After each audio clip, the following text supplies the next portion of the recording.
Bismillahirrahmanirrahim. Assalamualaikum warahmatullahi wabarakatuh. Sobat-sobat ngabarin kabar, semoga selalu dalam keadaan sehat walafiat, serta diberikan rezeki yang halal, berkah, lancar, dan juga banyak. Tentu kita semua masih ingat ya, prediksi dari Mbah Amin. Pak Jokowi setelah tidak menjadi Presiden Republik Indonesia, kekuatannya seperti bebek lumpuh atau dikatakan lemdak. Ya, begitulah prediksi Mbah Amin. Tapi kalau mau ingat ya, teringat apa kata Pak Mahfud, apa yang dikatakan Mbah Amin itu selalu gagal atau tidak benar lah, nggak tepat. Ketika dulu Mbah Amin memprediksi Pak Jokowi akan turun sebelum masa jabatannya habis, ternyata tidak. Gara-gara fotonya doang jatuh. Atau macam-macam prediksi Mbah Amin. Dan juga para pembenci dan penyinyir ya. Tapi faktanya ya, kekuatan Pak Jokowi atau Pak Jokowi setelah pernah tegas malah semakin dicintai, disayangi sama masyarakat. Bukan karena apa-apa, tapi karena kinerja Pak Jokowi pada saat menjadi presiden itu memang terasa banget dari perbuatannya. Apa yang beliau kerjakan itu sangat berasa. Terutama kalau teringat BPJS, infrastruktur, sembako, bantuan-bantuan sosial ya, yang terdampak sekali lah, kena banget sama masyarakat kecil, terutama mereka-mereka yang nggak mampu ya. Apalagi kalau kita bicara BPJS tuh, yang gratis-gratis, banyak banget orang yang tertolong karena BPJS itu. Itulah manfaat dari presiden ya. Dan juga banyak lagi ya, kayak kartu-kartu sekolah gratis untuk pelajar, itu sulit dah, luar biasa itu. Nih kalau bisa dibilang Pak Jokowi itu kan presiden yang selama gue hidup tuh kita yang ngerasa tuh ada punya pemerintah. Ya, begitulah kita ngerasanya. Makanya banyak yang suka cinta sama Pak Jokowi sampai sekarang pun. Kita itu masih ngormatin apa yang sudah dikerjakan Pak Jokowi. Makanya kita hargain Pak Jokowi.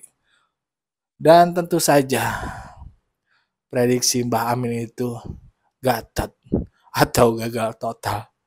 Pak Jokowi bukan seperti Mbah Amin lah. Ya, begitulah. Tapi ini ada pandangan menarik dari Bang Adi Prayitno ya. Bagaimana Pak Jokowi itu setelah purna tugas pun kekuatannya, masyarakat masih mencintainya, menyayanginya. Walaupun ya udah pol lah karir Pak Jokowi di politik, yaitu menjadi Presiden Republik Indonesia.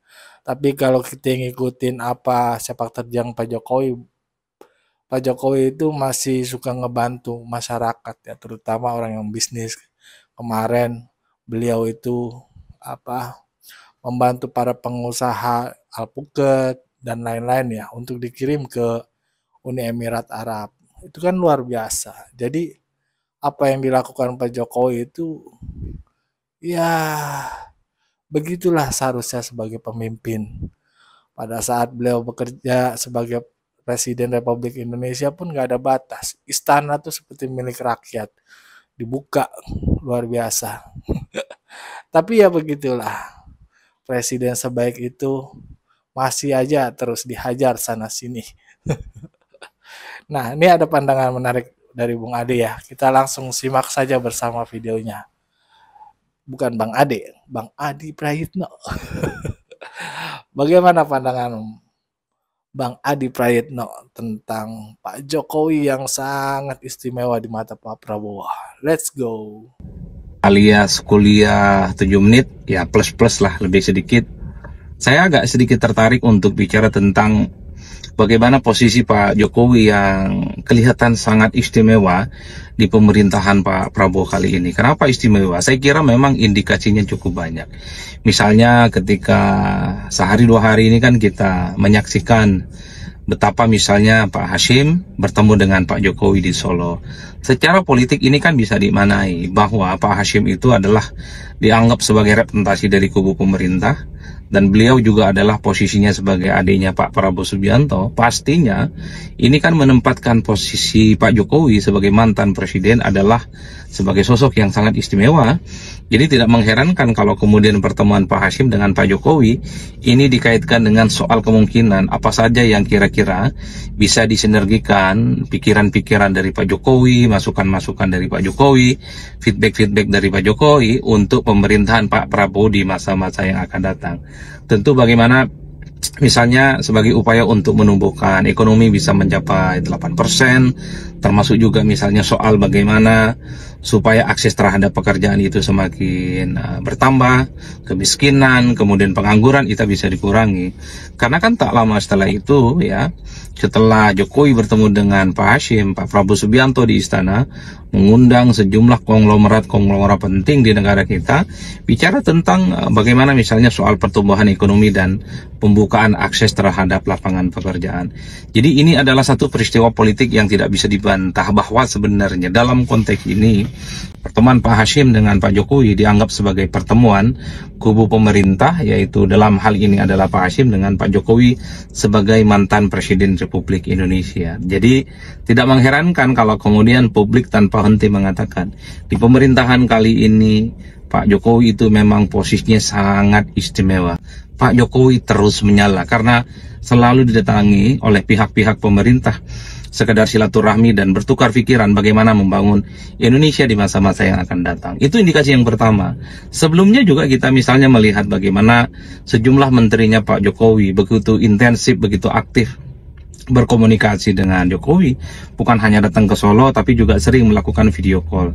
Misalnya Menteri Kehutanan Pak Raja Juli Antoni yang kemudian mengunggah misalnya di media sosialnya video call dengan Pak Jokowi, minta masukan, minta pendapat bagaimana membangun kehutanan di masa-masa yang akan datang yang jauh lebih produktif, tentu sebagai upaya bagaimana untuk bisa menunjukkan kinerja Pak Raja Juli ya di bidang kementeriannya. Itu kan mengindikasikan bahwa sebenarnya dibandingkan dengan mantan-mantan presiden yang lainnya, tentu Pak Jokowi sepertinya memang kelihatan sangat istimewa di pemerintahan kali ini. Kan itu yang terlihat, apalagi misalnya sebelumnya ketika Pak Raja Juli datang ke Solo mengatakan bahwa diibaratkan pesantren, Jokowi itu adalah seorang kiai dan Raja Juli itu adalah santrinya. Kan beberapa saat setelah sesaat misalnya sebelum itu juga kita melihat bagaimana menteri yang lain, Pak Budi Ari ya, yang notabene-nya adalah orang terdekatnya Pak Jokowi, mantan relawan Jokowi dan bahkan saat ini adalah tetap menjadi relawan lah kira-kira begitu, juga sering berkunjung dan berkomunikasi dengan Pak Jokowi. Ini yang kemudian publik tanpa henti selalu mengatakan betapa istimewa dan selalu menyala Pak Jokowi di pemerintahan kali ini karena posisinya sangat strategis dibandingkan dengan SBY misalnya. Saya kira intensitas anasir-anasir pemerintah itu lebih kuat dan lebih intensif ke Jokowi dibandingkan dengan Pak SBY, kan kira-kira begitu. Bahkan kita bisa melihat dan masih ingat dalam memori kita bagaimana misalnya dalam hari ulang tahun Gerindra yang sangat spesial di Sentul, Bogor beberapa waktu yang lalu, Pak Prabowo Subianto begitu mengeluk-elukan Pak Jokowi dan bahkan cukup menggema di di Sentul kali itu ucapan terima kasih kepada Pak Jokowi. Terima kasih Pak Jokowi, terima kasih Pak Jokowi, dan terima kasih Pak Jokowi. Pekikan di ruangan di Sentul itu cukup luar biasa menggelegar sebagai bentuk respon bagaimana sekali lagi pemerintahan kali ini Pak Prabowo Subianto dan seluruh para pendukungnya memang sepertinya menjadikan Jokowi sebagai sosok yang sangat istimewa dibandingkan dengan mantan-mantan presiden yang lain, karena kita misalnya tidak pernah mendengarkan bagaimana ucapan-ucapan yang menggelegar disampaikan kepada kepada SBY ataupun ucapan-ucapan terima kasih kepada Megawati. Ya, kalau Megawati agak ada pengecualian karena kita tahu Megawati itu adalah sosok yang sampai hari ini misalnya tidak bisa berkomunikasi ataupun tidak mampu melakukan hubungan face to face dengan Pak Prabowo, yang dinilai ini sebagai indikasi bagaimana hubungan kedua tokoh ini, Prabowo dan Jokowi, ya sebenarnya up and down, suka turun dan suka naik ya. Jadi ini yang kemudian saya tertarik sebenarnya untuk ngomong ini sebelum buka puasa ya. Saya ingin mengatakan bahwa betapa Pak Jokowi itu sangat luar biasa, betapa Pak Jokowi itu kelihatan sangat istimewa. Minimal ini adalah petunjuk-petunjuk politik yang kemudian bisa kita tangkap dari sekian begitu banyak pertemuan-pertemuan politik, kunjungan-kunjungan politik yang dinilai bagian dari unsur-unsur kekuasaan dengan mantan-mantan presiden terdahulu. Dibandingkan dengan mantan presiden yang lain, tentu Pak Jokowi per hari ini masih kelihatan paling menempati posisi yang paling istimewa dibandingkan dengan SBY, dibandingkan dengan Megawati dan seterusnya. Mungkin saya hanya sebatas melihat dari jauh. Mungkin di panggung belakang sebenarnya pihak kekuasaan, pihak pemerintah mungkin juga sering bertemu dengan SBY, bertemu dengan Megawati, ataupun bertemu dengan tokoh-tokoh yang lain. Tapi orkestrasi pertemuan ini kan tidak tercium oleh publik, karena politik itu kan soal apa yang tampak di permukaan. Politik itu kan soal apa yang kemudian bisa diraba dan apa yang bisa dilihat. Per hari ini memang sangat kelihatan sekali bagaimana ya pemerintahan hari ini melalui orang-orangnya, melalui instrumen-instrumen di dalamnya adalah memang tidak bisa dilepaskan dari Pak Jokowi. Jadi itu yang kemudian membuat saya cukup tertarik untuk mengatakan itu. Nah, yang kedua, sebelum yang terakhir, mungkin banyak pihak yang salah memprediksi bahwa Jokowi itu akan lemdak setelah tak lagi jadi presiden, karena memang ada kecenderungannya siapapun di negara kita kalau sudah tak lagi menjadi pejabat publik, aura kebintangannya hilang. Tak akan ada orang, tak akan ada siapapun yang kemudian sering berkunjung untuk minta pendapat, untuk minta masukan dan saran. Tapi Pak Jokowi per hari ini kekuatan politiknya kan sangat kelihatan terasa, kan kira-kira begitu. Pak Hashim ketemu, Pak Prabowo juga sering bertemu, menteri-menteri Pak Prabowo juga sering bertemu, dan seterusnya dan seterusnya. Ini kan tanda-tanda betapa memang Pak Jokowi itu tidak seperti yang dibayangkan orang yang disebut dengan lemdak. Lemdak itu istilah dalam ilmu politik yang disebut dengan bebek lumpuh. Bebek lumpuh itu adalah satu fase di mana seseorang kalau sudah dia itu tidak berkuasa, pamor, kekuatan, dan kebintangannya itu akan sirna, dan ada kecenderungan akan ditinggalkan oleh siapapun, termasuk akan ditinggalkan oleh orang-orang terdekatnya, karena seseorang itu sudah tak lagi punya jabatan politik strategis apapun. Jadi itulah yang saya sebutkan, mungkin banyak pihak yang salah memprediksi bahwa sebenarnya Pak Jokowi itu akan lemdak, tidak punya power apapun setelah tak lagi jadi presiden. Tapi realitas politik hari ini menegaskan bahwa Pak Jokowi itu ternyata powernya cukup luar biasa, pengaruhnya masih cukup signifikan, dan petuah-petuah dan masukan-masukannya sepertinya selalu dinanti untuk pemerintahan-pemerintahan di masa-masa yang akan datang, khususnya pemerintahan kali ini. Mungkin saya juga termasuk yang terlampau prematur menyimpulkan bahwa Pak Jokowi itu masih cukup powerful dan cukup hebat.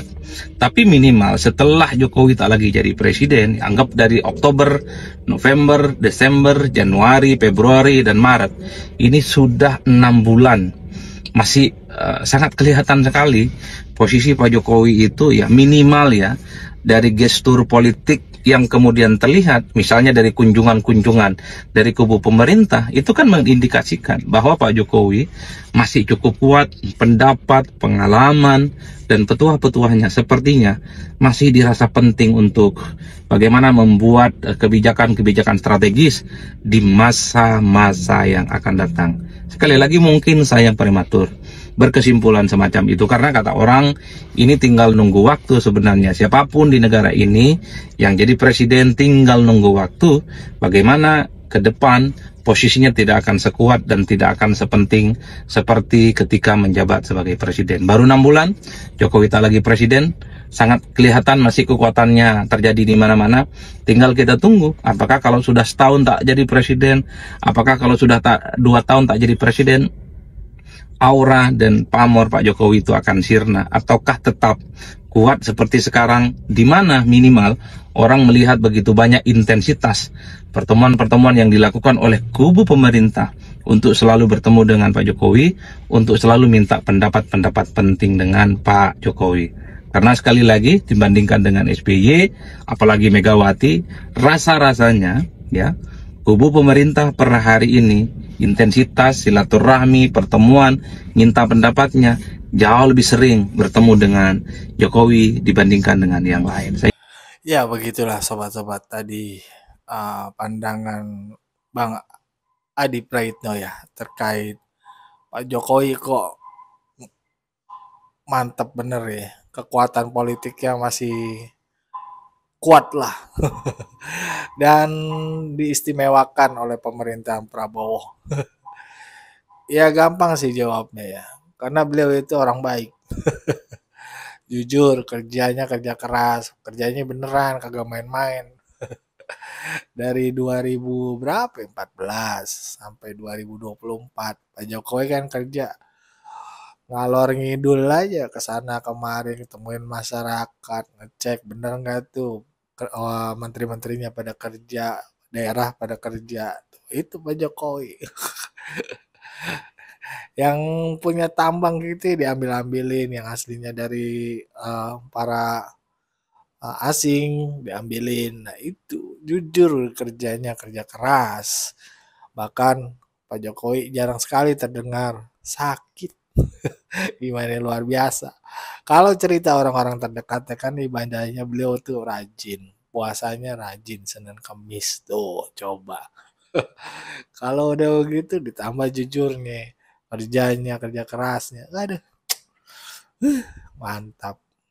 Kayaknya Pak Jokowi akan lama disayangi sama masyarakat.